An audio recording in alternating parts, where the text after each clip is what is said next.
The art of reading the room. Not all answers are appropriate solutions. Hi, welcome to Emotional Bandwidth. I'm Adrian. Let's get into it.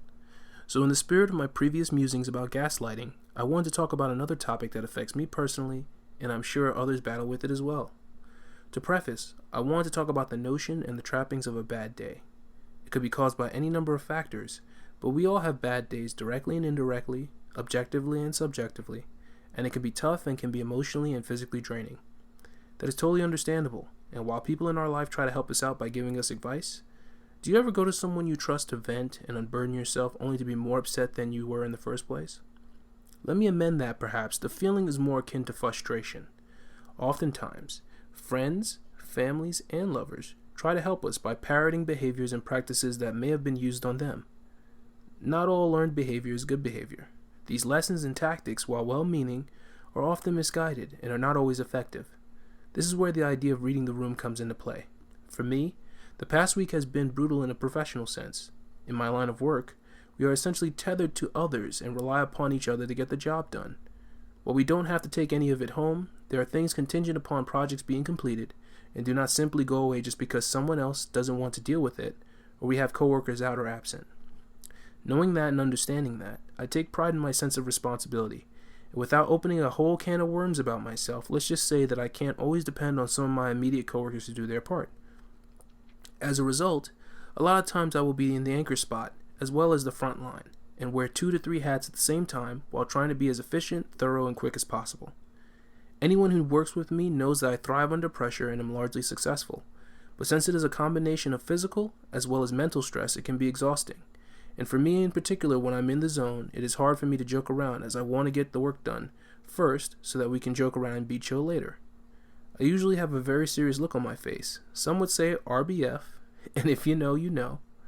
But in the midst of this, I'm told sometimes, hey, you need to smile, it could be worse. While I know the person telling me that means well, it is probably the most infuriating thing I could feel in that moment.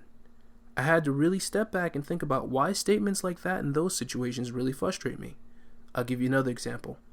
I was having a series of days like this. When I was venting to another coworker about it, another walks in and says, smile, cheer up, it's not that bad, it could be worse. Once again, I felt that same sense of frustration.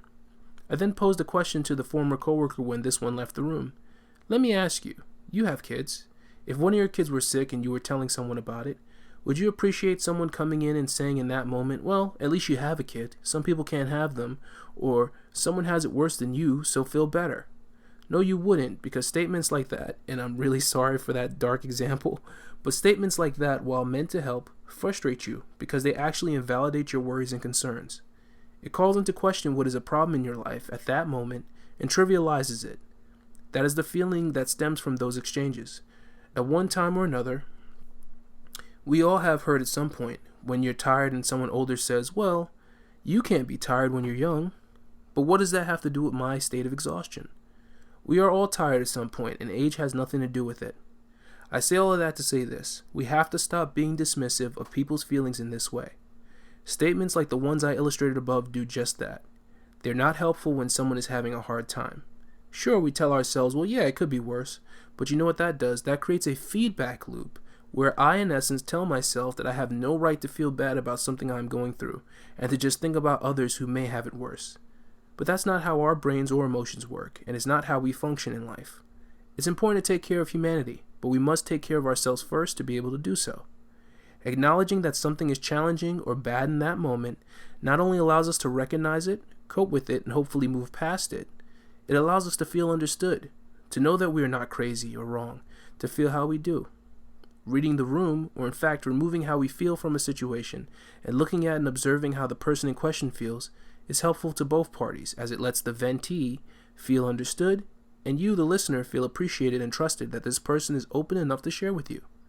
It's from this point of understanding that you can then, if the party needs or asks for it, offer practical and constructive advice about how to deal with the situation. Remember, everybody's life's problems are different. We have heard of the term first world problems, but keep in mind that word problem is still in that statement. It's relevant to their life, and while we can't always relate, we can try to understand. There's levels to everything, and we do a disservice to each other by making others feel bad about the situations that occur in their life. If a person comes to you and they trust you with their issues, The next time before you start comparative advice, i.e., it could be worse, you could be dealing with A, B, and C, listen to what the issue is and allow the person to acknowledge what is happening. They will feel a lot better. If they keep having the same issue and it would appear that they're not able to move past it, and sometimes we get involved to a point that is not healthy for us, then you have to decide if you want to continue dealing with it. We all know people who, as much as we care for them, are just not ready to see or accept what is happening to them. And while we can lend our support in a myriad of ways, sometimes you have to give people space to see what they are dealing with. That doesn't mean abandoning them, but I guarantee if more people started acknowledging the feelings people had, it would do wonders for the person with the issue at the moment. Most often, they will feel better because they feel heard, acknowledged, and validated. It's a nurturing act, and we are then contributing to a person's happiness. We don't always have the means and power to change our circumstances in the given moment, but that understanding is an endless currency that we all possess and contains immense value. The next time someone you care about comes to you to talk about an issue, try that. Instead of telling them smile, ask, is everything okay? Is something the matter? Try to listen with understanding, and while reading the situation, give or do not give constructive advice about the case or cases in question. Sometimes, people do not want to fix the problem in that moment, but in recognizing that, just listen and understand. People oftentimes have the answers they are seeking outside of themselves within, and have to bounce them off of people to reflect on what they know in their hearts and in their own mind. I have had plenty of people, friends and family, who have essentially told me about an issue that they have been having over and over again, and because I care about them, I recognize the situation and I understand that they are not ready or able to make a change at that moment. I give advice when asked, but largely give them the space to make and see their own mistakes.